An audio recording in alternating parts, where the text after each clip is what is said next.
শুভ সকালে শুভেচ্ছা বন্ধুরা, সবাইকে শুভ জ্যৈষ্ঠ মাসের শুভেচ্ছা রইলো। আজকে আমার কি বলবো, তোমাদের কাছে বলতে আমার লজ্জা লাগে। আজকে আমার শরীরটা আবার খারাপ হয়েছে রাত থেকে 3 দিন ধরে একটু অসুস্থ আছি। যাই হোক, আজকে সর্দি ঠাকুরটা করবে, মানে পুজো করবে, আর পুজো দিতে দিয়ে চলে এলো। মানে এমন অবস্থা পুজো দিতে যেতে পারছি না। আমার সম্পাদি আছে, আমার পিসি মেয়ে সম্পাদি এসে পুজোটা দিতে গেল, মানে পাশের বাড়িতে পুজো হয় তো। তো তোমরা সবাই কেমন আছো বলার, প্রচন্ড গরম, কোনো কোনো জায়গায় তো খুব ঝড় বৃষ্টি হয়েছে শুনছি। আর আমাদের এদিকে তো সেরকম হয়নি, শুধু একটু হাওয়া মিলছিল কালকে রাত্রের দিকে। তো সবাই একটু সাবধানে থাকবে। মঙ্গলবার মানে তো খাওয়া দাওয়া তো আমার আজকে হয়েছে। সবজি করলো দেখো, আলু বড়া পরোটা করেছে, আর একটা সবজি আলুটা হয়তো আমি খেতে পারবো না। আমি আমার হাজব্যান্ড সামাক চালটা এনে দিয়েছে, ওটাই আমি একটু সিদ্ধ করে আলু দিয়ে আলু সিদ্ধ করে খাবো। কারণ মানুষ যেটাতে ঠিক থাকে সেটা খাওয়াই ঠিক, তাই না? তারপরে তো এরকম মিষ্টি মিষ্টি থাকে, আমি মিষ্টি খাওয়া চিড়ে মুড়িটা তো খেতে হয়, তোমরা সবাই জানো। বন্ধুরা, এটা হচ্ছে সামাক চালটা, এটা খাচ্ছি ভালো করে। আর দেখো সামাক চালটা এটা একটু করলেই হয়ে যায়। ওটা নিয়ে আসবে সম্পাদি আমার পিসি মেয়ে, তারপরে জল খাবো। আর রান্না করতে হবে, কেননা ওরা তো ভাত খাবে, আর মেয়ে ভাত খেয়ে নিল, কলেজ গেলো। আর তোমার একটু টিফিন করে দিলাম ওর জন্য, আর ভাত একটা সবজি নিরামিষ রান্নাই করবো আজকে। দেখো এত মানে গরম, কি বলবো। সকাল থেকে বলি আমাদের বন্যা গাছ একটু মানে মেঘলা মেঘলা হয়েছিল, ভেবেছিলাম যে বৃষ্টি হবে, কিন্তু হলো না। আর বলো না বন্ধুরা, গেট একটু খোলা থাকলে দেখো, কেউ গেটটা মানে খুলে গেছিলো, তো ছাগল ঢুকে গেছে, ছাগল ঢোকাতে না পুরো বাড়ি তছনছ করে দেয়। খারাপ লাগলো, এত সুন্দর ফুল গাছটা হয়েছে, এখন বাগান বাড়ি যেতে পারছি না, খুব জঙ্গল। দাঁড়াও দেখছি, মারতে তো পারবো না, তাই না?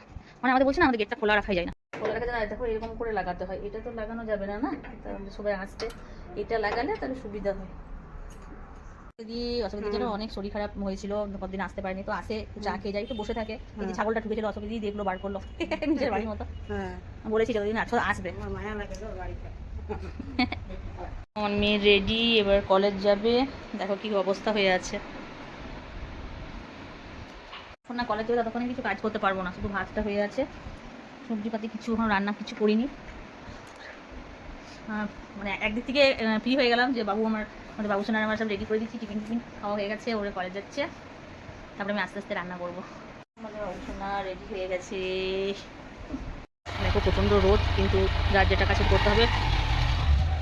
আমি কলেজ যাচ্ছে, চলে গেল, বাবা বাবা পৌঁছে দেয়। দেখো আবার লাগাতে হবে, কি বলতো, এখান থেকে আমাদের বাসে চাপলে 10 থেকে 15 মিনিট, ঠিক আছে, কিন্তু ওই লেট করে ঘুম থেকে উঠে, মানে রাত অনেক রাত পর্যন্ত পরে, মিথ্যে বলবো না। তো যাই হোক, তো লেট করে ওঠার জন্য বাবা দিয়ে আসে, আসার সময় নিজেই চলে আসে। পুরো কাজ করতে করতে হাঁপিয়ে যায় বন্ধুরা। তো অনেকে ভাবে যে নাটক করছে, অনেকে এটা ভাবে, আমি জানি, আড়ালে অনেকে অনেক কিছু করে। তো তাদের উদ্দেশ্যে বলছি যে নিজের সংসারের কাজ করবো, কেউ কখনো নাটক করে? আর কোনো মেয়ে চাইবে না যে তার পরিবার, তার বিশেষ করে তার স্বামী মেয়েকে না খাইয়ে রাখতে। তো অসুবিধা হলেও করি, হ্যাঁ হয়তো খুব অসুস্থ হয়ে গেলে সেদিন আমি একটু লেট করে উঠি, কিন্তু লেট করে উঠলে কাজ করতে আমার সময় লাগে না, উঠতেই যা সময় লাগে আমি সঙ্গে সঙ্গে করে নিই।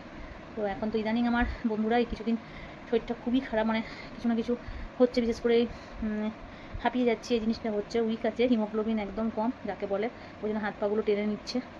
আর কিন্তু আমি হার মানবো না, আমি এটা সবাইকে বলতে চাই, হার মানবো না, কে কী বলছে না বলছে আমি এটা দেখবো না। যখন আমি সোশ্যাল মিডিয়াতে কাজ করছি, আমি যখন একটা জায়গা করে নিয়েছি তোমাদের সবার মাঝে, আরও যদি আমি সুস্থ থাকি, অবশ্যই আমি আশা করি যে আমি আরও সবার প্রত্যেকের মাঝের মধ্যে আমি থাকবো, এবং সবাই আমার পাশে থাকবে, এটাও আমি আশা করি। আমিও তোমাদের প্রত্যেকের পাশে আছি। তো সবাইকে একটা রিকোয়েস্ট, প্লিজ কেউ কারোর সম্বন্ধে না জেনে কিছু বলো না। আর বন্ধুরা, আজকে মঙ্গলবার, যাই হোক, আমি আর তোমাকে বলেছি যে আমি ভাত ছাড়া অন্য কিছু খেতে পারি না, যাই সামাক চালটা একটা ভাতের মতো, ওটা খাবো, ঠিক হবে, শরীরটা ঠিক থাকবে। না আদার্স আমি কিছু ভাজাভুজি বা লুচি পরোটা এগুলো আমি খেতে পারি না।